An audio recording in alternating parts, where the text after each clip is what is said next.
తెలంగాణలో సంచలనం సృష్టించిన సృష్టి ఫెర్టిలిటీ సెంటర్ కేసులో డాక్టర్ నమ్రత అకృత్యాలు ఒక్కొక్కటి బయటపడుతున్నాయి. నమ్రత రిమాండ్ రిపోర్టులో పలు కీలక అంశాలు పోలీసులు వెల్లడించారు. పిల్లల్ని అమ్మే గ్యాంగులతో నమ్రతకు లింకులు ఉన్నట్లు గోపాలపురం పోలీసులు గుర్తించారు. మహారాష్ట్ర, అహ్మదాబాద్, ఏపీకి చెందిన గ్యాంగులతో నమ్రత సంబంధాలు పెట్టుకున్నట్లు పోలీసులు నిర్ధారించారు. నందిని, హర్ష, పవన్ అనే గ్యాంగుకు ఒక్కో శిశువుకు 3 నుంచి 5 లక్షల చొప్పున చెల్లించి పిల్లల్ని కొనుగోలు చేసినట్లు తెలుస్తోంది. మరోవైపు ఐవీఎఫ్ కోసం వచ్చినటువంటి దంపతులకు మాయమాటలు చెప్పి సరోగసీ వైపు మళ్లించినట్లు విచారణ అధికారులు వెల్లడించారు. నమ్రత కస్టడీ ముగియడంతో సికింద్రాబాద్ కోర్టులో హాజరుపరిచిన పోలీసులు అనంతరం చెంచల్గూడ జైలుకు తరలించారు. నమ్రత అకృత్యాలు ఒక్కొక్కటి వెలుగులోకి వస్తున్నాయి. పోలీసుల విచారణలో సంచలన విషయాలు బయటపడుతున్నాయి. పూర్తి సమాచారం మా ప్రతినిధి సునీల్ అందిస్తారు. సునీల్, తెలంగాణ రాష్ట్రంతో పాటు ఆంధ్రప్రదేశ్ 2 తెలుగు రాష్ట్రాల్లో కూడా తీవ్ర వివాదాస్పదంగా మారినటువంటి సృష్టి ఫెర్టిలిటీ సెంటర్ కేసులో పోలీసులు దర్యాప్తు ముమ్మరించారు. ఇప్పటికే మనం చూస్తూ మొత్తం 15 మందిని ఈ కేసులో అరెస్ట్ చేశారు. అందులో కీలక నిందితురాలు, ప్రధాన సూత్రధారిగా ఉన్నటువంటి డాక్టర్ నమ్రతను దాదాపు 5 రోజుల పాటు సుదీర్ఘంగా విచారించి ఈ రోజు సికింద్రాబాద్ కోర్టులో మరొకసారి ప్రొడ్యూస్ చేశారు. ఆమెని 14 రోజుల పాటు జ్యుడిషియల్ రిమాండ్ తరలించారు. అయితే ఆ రిమాండ్ రిపోర్ట్ లో పోలీసులు అనేక అంశాలు కూడా పొందుపరిచారు. పిల్లల్ని నమ్మేటువంటి గ్యాంగ్లతో లింకులు పెట్టుకుంది డాక్టర్ నమ్రత. మహారాష్ట్ర, అహ్మదాబాద్, ఆంధ్రప్రదేశ్ చెందినటువంటి కొంతమంది గ్యాంగ్ తో వీరందరూ కూడా సంప్రదింపులు జరిపి పిల్లల్ని మొత్తం కూడా తీసుకొని వారు అమ్ముతున్నటువంటి ముఠా సభ్యులుగా ఉన్నటువంటి నందిని కావచ్చు, హర్ష కావచ్చు, పవన్ కావచ్చు, వారితో సంబంధాలు ఏర్పరచుకొని ఒక్కొక్క చిన్న పిల్లల్ని దాదాపు 3 నుంచి 5 లక్షలకు కొనుగోలు చేసి ఈ వేరే వ్యక్తులకు అంటే దంపతులకు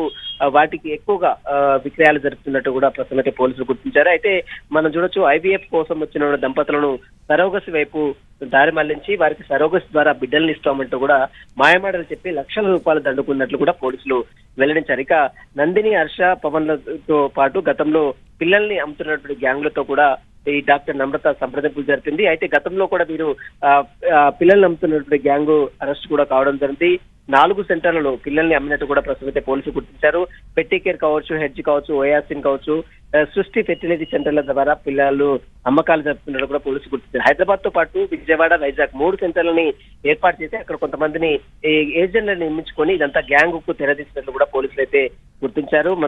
హైదరాబాద్, సికింద్రాబాద్ ఉన్నటువంటి పలు ఫెర్టిలిటీ సెంటర్లతో గ్యాంగులతో సంబంధాలు ఏర్పరచుకొని పిల్లలు మొత్తం కూడా అమ్ముతూ వారి యువకులతో ట్రాప్ చేస్తున్నట్లు కూడా ఈ యొక్క గ్యాంగ్ చేస్తున్నట్లు కూడా పోలీసులు గుర్తించారు. అయితే ముఖ్యంగా యువకుల నుంచి వీర్య కణాలను, అండాలను సేకరించి వీరందరూ కూడా అమ్ముతున్నట్టు, అమ్మకాలు జరిపి డబ్బులు గడించినట్లు కూడా తెలుస్తుంది. ఇక మరోవైపు డాక్టర్ నమ్రత పెద్ద ఎత్తున గ్యాంగ్ కు డబ్బులు ఇచ్చినట్లు కూడా ప్రస్తుతం పోలీసులు కొన్ని ఆధారాలు సేకరించారు. దీంట్లో కీలక పాత్ర పోషించినటువంటి గాంధీ హాస్పిటల్ అనెస్థీషియాగా పనిచేస్తున్నటువంటి డాక్టర్ సదానందం కూడా కీలక పాత్ర పోషించారు. అతనికి సంబంధించిన వివరాలపై కూడా పోలీసులు పూర్తిగా ఆధారాలు సేకరిస్తున్నారు. మొత్తం మీద తీగలాగితే డొంక కదిలిన చందంగా ఈ సృష్టి ఫెర్టిలిటీ సెంటర్ ఒక్కొక్కటిగా బయటకు వస్తూనే ఉంది. మొత్తం 3 బ్రాంచీల్లో పెద్ద ఎత్తున కోట్ల రూపాయలు బాధితుల దగ్గర నుంచి దండుకొని వారిని మోసం చేసినట్లు కూడా ఇప్పటికే పోలీసులు అన్ని ఆధారాలు సేకరించారు. మొత్తం ఈ కేసులో ఇప్పటి వరకు 15 మందిని అరెస్ట్ చేశారు. ఈ రోజు మరొకరిని డాక్టర్ లతని అనేటువంటి ఒక డాక్టర్ ని కూడా అరెస్ట్ చేసి జ్యుడిషియల్ రిమాండ్ తరలించింది. ఆమెకు 14 రోజుల judicial remand Sanjay women jail కి తరలించింది. మొత్తం మరొక 3 పోలీసులు కస్టడీ తీసుకున్నారు. వారి విచారణ కూడా కంటిన్యూ కొనసాగుతుంది. రేపు ఈ కేసులో వైజాగ్ బ్రాంచ్ మేనేజర్ గా పనిచేసినటువంటి కళ్యాణి కావచ్చు, ధనశ్రీ కావచ్చు, మరోవైపు సంతోష్, ఈ 3 కూడా పోలీసులు విచారిస్తున్నారు.